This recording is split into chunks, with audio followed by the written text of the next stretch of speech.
Tia tá morrendo de saudade. E vocês, já estão com saudade da tia? Eu sabia que vocês queriam me ver. Por isso, nossa primeira vídeo aula. E nós vamos dar continuidade, gente, ao que a gente estava trabalhando na semana passada, né? Que é os direitos humanos. E dentro dos direitos humanos, essa semana, nós vamos começar com as diferenças. Viva as diferenças! Essa primeira foto que vocês estão vendo aí, esse primeiro slide, vocês vejam que a gente tem aí uma ninhada de pintinhos. E nessa ninhada de pintinhos, a gente tem um pintinho que está totalmente fora do grupo. Por que será que ele está fora do grupo?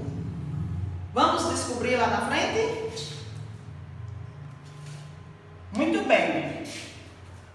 Todos nós somos diferentes, distintos em tamanhos, em formas, etnias, gostos, crenças, atitudes e origens. Basta a gente olhar para o lado e enxergar o outro, que facilmente chegaremos a essa constatação. Mas será que por quê? Existe um mais alto, existe um mais gordo, existe um mais baixinho, existe aquele que gosta de carne, existe aquele que não gosta, existe aquele que gosta de verdura, aquele que não gosta, existe aquele que pertence a um outro município, a um outro estado, a um outro país. Será que só por isso a gente tem que discriminar essa diferença? Não, a gente não tem que fazer isso. A gente tem que respeitar todas essas diferenças que existem dentro dos seres humanos. Porque cada um tem seu gosto, nós somos diferentes, mas iguais. A gente tem os mesmos gostos? Não. A gente tem a mesma altura? Não. No entanto, a gente tem gosto, tudo diferente do outro, mas a gente tem que respeitar essa diferença, ok? Continuando, veja esse vídeo aí, minha gente. A gente tem um bebê aí de cadeira de roda, a gente tem um do cabelinho loiro, a gente tem um quase careca. Estão vendo aí as diferenças entre eles? Meu gordinho, mas mesmo assim eles estão juntos e felizes. É isso que tem que acontecer conosco. A questão do diferente está em saber como lidar com o que não é igual a nós. E principalmente a gente tem que educar os mais novos para que eles entendam e aceitem as diferenças. Afinal de contas, as crianças são instintivas, espelhando as atitudes dos adultos em quem confiam e que admiram. Por exemplo, se o meu pai gosta de salada, geralmente eu vou ser induzida a gostar de salada. Por quê? Porque eu me inspiro nele. Então, se o meu pai ele aceita a diferença do gordo para o magro, eu também sou instigada a também aceitar essa diferença. Ok? Olha só. Um negrinho e uma galeguinha. E aí, existe uma diferença? Existe. Existe uma diferença de cor, mas em termos de seres humanos é o que? Igual. E eu tenho que o que? Respeitar.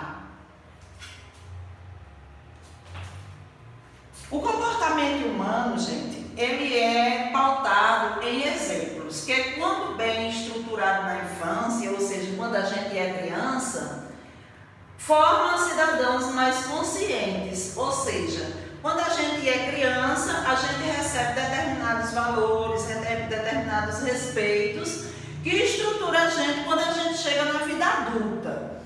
Os valores que se estabelecem na memória de uma criança, ou seja, na memória de vocês hoje, permanecem e se transformam ao longo da vida, fortalecendo a importância do respeito por tudo aquilo que é diferente. Ou seja, todos os valores que vocês forem recebendo na idade que vocês têm hoje, eles são capazes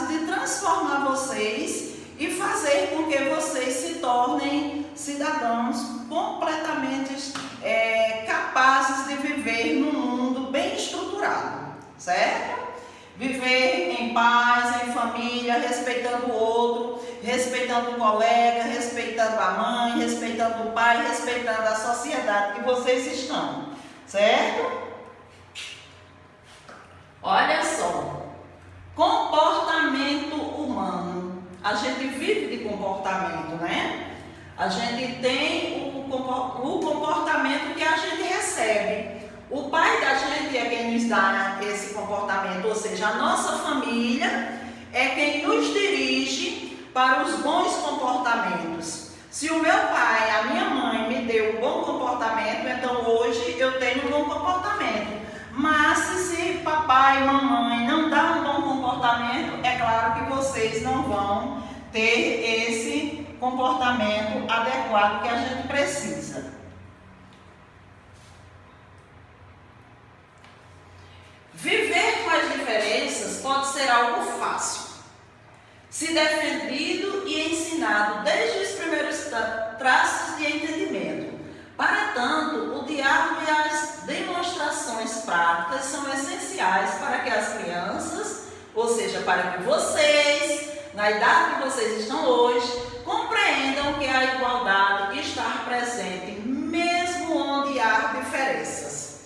Ou seja, a gente viu lá que tem a criança moreninha, a negrinha, e tem a criança loirinha. Será que existe diferença? Existe. Existe na cor, existe na cor do cabelo, existe na cor da pele, mas os direitos, eles são o quê? Iguais para todos, tanto para o branco como para o negro. Ninguém nasce racista. Essa frase, ela nos diz muito bem que a gente, quando nasce, a gente nasce com direito, a gente já nasce com deveres. Direito, vocês sabem por que o bebê, quando nasce, a primeira coisa que ele faz é chorar? Quando ele chora, ele está ali já fazendo o quê? Reivindicando seus direitos. E a mãe, ela amamenta já para dar o direito dela, que é o direito de quê? Da alimentação. E ali ela já se cala. Ela já se cala porque ali ela já entende que um dos seus primeiros direitos ela já recebeu. Mas com o passar do tempo, tem muita gente que se torna racista. Vamos ver lá na frente? O racismo é o quê? É a crença em que uma raça ou certas características físicas tornam-se superiores, ou seja, elas se conhecem, ou elas se tornam, ou elas acham que são superior às outras. Por exemplo, o branco achar que ele é superior ao negro. O branco achar que ele tem direito a uma moradia digna, enquanto que o negro não tem. Isso aí é racismo. Por quê? Porque ele está se achando que superior. Tipos de racismo. A gente tem 5 tipos de racismo que eu vou citar para vocês agora. Um dos primeiros é o quê? O que é que vocês observam aí? Vocês observam aí um grupo de jovens, né, que elas estão conversando, elas estão interagindo uma com a outra, e pela cor da pele dá para a gente notar que são 3 jovens brancas, não é isso? E mais afastada você vê uma negra. E que essa negra, ela está como se ela estivesse excluída do grupo. Então, aí tem um tipo de racismo, que é o racismo, o quê? O racismo individual. O que é esse racismo individual? Esse racismo individual é aquele que é expresso em atitudes discriminatórias individuais através de insultos ou rejeição. Lembrem-se da primeira foto que vocês viram lá das 3 jovens. É como se ela fosse rejeitada, a negra, por aquelas 3 que estão lá em grupo. Ou seja, é a rejeição a uma pessoa que não possui as mesmas mesmas características que a sua. Lá a gente viu que o cabelo era um cabelo melhor do que o da negra, não que o cabelo da negra não seja bom, porque eu mesma, a tia aqui acha lindo o cabelo afro. Desta maneira, temos expressões como é preto, mas é limpinho. Quantas vezes a gente não escuta falar isso? Ou então tem gente que chega na casa da mamãe, aí a mamãe vai e diz: chega, filha, pode entrar, a casa é pobre, mas é limpinha. Isso aí é racismo. Ou índio bom é índio morto. Por que índio bom é índio morto? Se o índio também é um ser humano, se o índio também é um ser capaz de exercer todas as atividades dentro de uma sociedade, que ele tem direito, que ele tem deveres, então somos iguais. Mas mesmo assim, a gente se depara com situações como essa, que é o racismo individual. O segundo racismo é aquele, veja aí, eu tenho duas pessoas que estão apressadas, ou seja, é como se elas tivessem um compromisso, ou seja, tivessem que sair para o trabalho, vamos dizer, e que tivessem saído de casa atrasado. O que é que acontece? Eu tenho um branco e tenho um preto. O branco, quando ele sai correndo, é porque ele está atrasado. Ele não está no seu horário normal. O preto, se ele sai correndo, é o quê? É ladrão. Então, esse aí é um outro tipo de racismo, que é o racismo institucional, que é aquele exercido pelas instituições, como o Estado, a igreja, as empresas privadas e públicas, no qual certos grupos, como negros ou índios, são marginalizados e rejeitados, seja diretamente ou indiretamente. Quantas vezes a gente não vê aí casos que acontecem, que a gente vê nos jornais, que a gente vê nas novelas, nos programas de televisão, que o negro é proibido de estudar numa determinada escola, ou então, se ele faz a matrícula naquela escola, ele é rejeitado por um determinado grupo de pessoas dentro daquela escola. Por quê? Porque aquele grupo ali, ele se acha superior, e o negro não, ele não é capaz de entrar ali. Ele é um índio, vai embora lá para a mata, aqui não é o teu lugar. A gente escuta muito disso e vê muito isso. E aí, um outro tipo de racismo.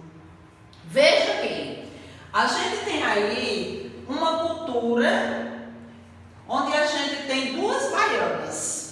E essas duas baianas, elas estão aí demonstrando a sua cultura, que elas trouxeram lá da África, ou seja, herança que veio dos africanos. Porque a gente aqui no nosso país, a gente tem muita cultura que vem dos africanos, do tempo dos escravos, quando eles vieram da África, né?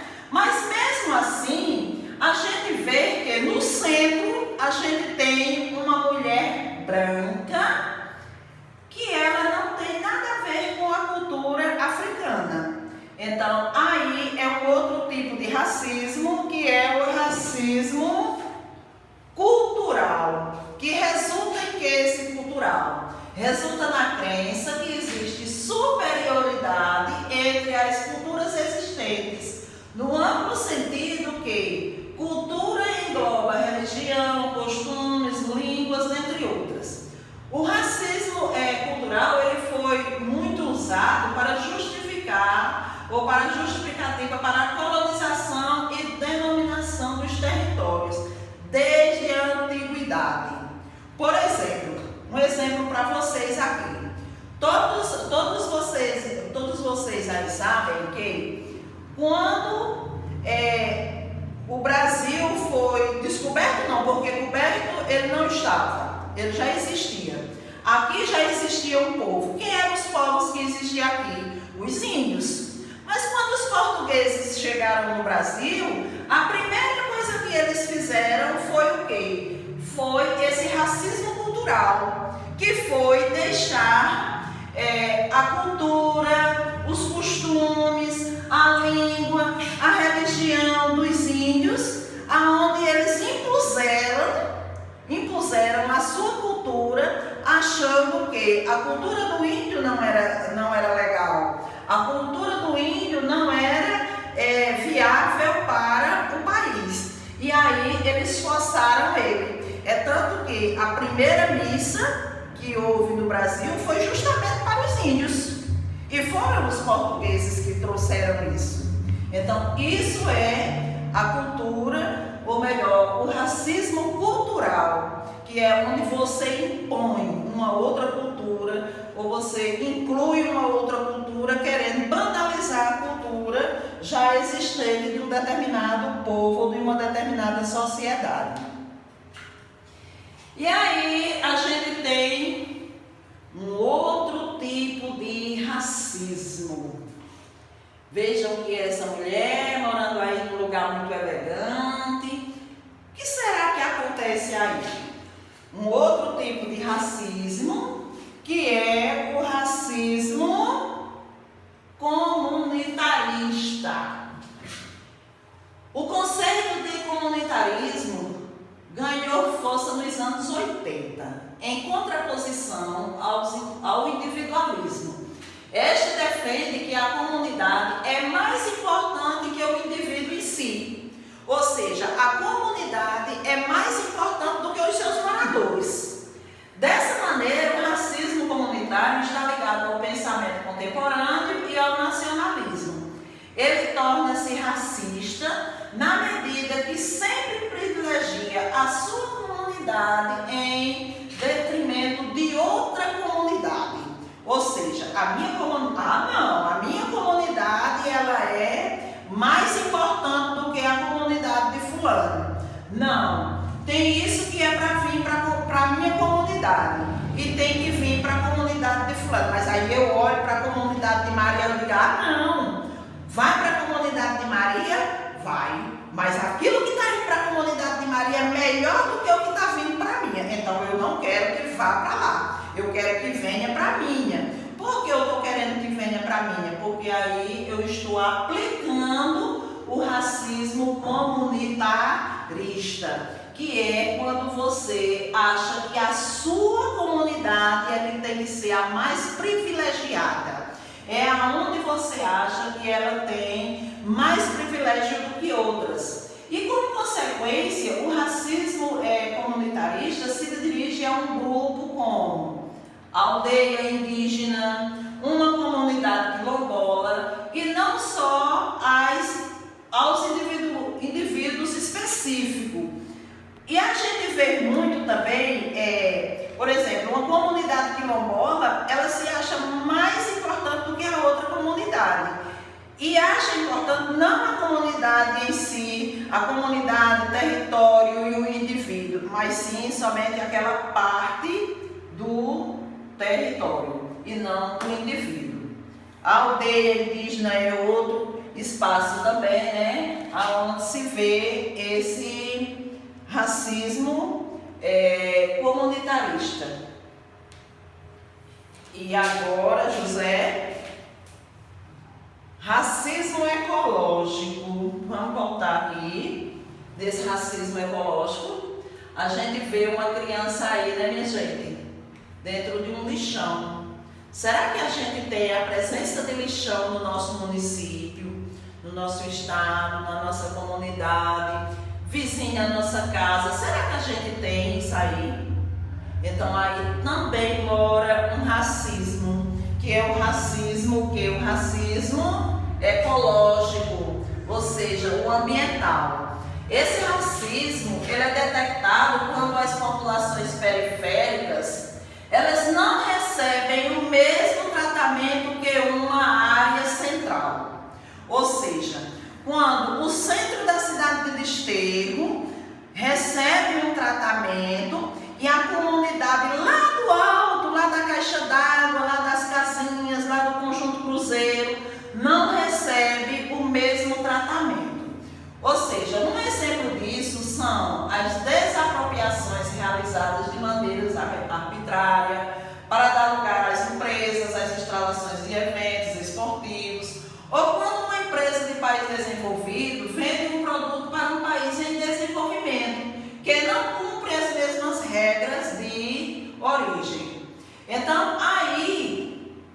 a gente vê que se tem um centro, se tem um ginásio de esporte, aí diz, não, mas esse ginásio de esporte não pode ir lá para o Alto, não pode ir para a Malvina, não pode ir lá para o Cruzeiro. Ele tem que ficar aqui no centro da cidade.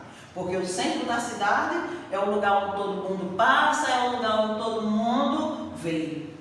Também a destruição do meio ambiente, afetando grupos e comunidades baseados na aplicação desigual da legislação e é considerada como racismo ambiental. Então, minha gente, foi isso que eu tinha para vocês, morrendo de saudade, e agora nós vamos continuar a nossa aula lá na plataforma, vamos ver lá os vídeos que a tia colocou lá, para a gente resolver as atividades, ok? Tchau, beijinho e até a próxima!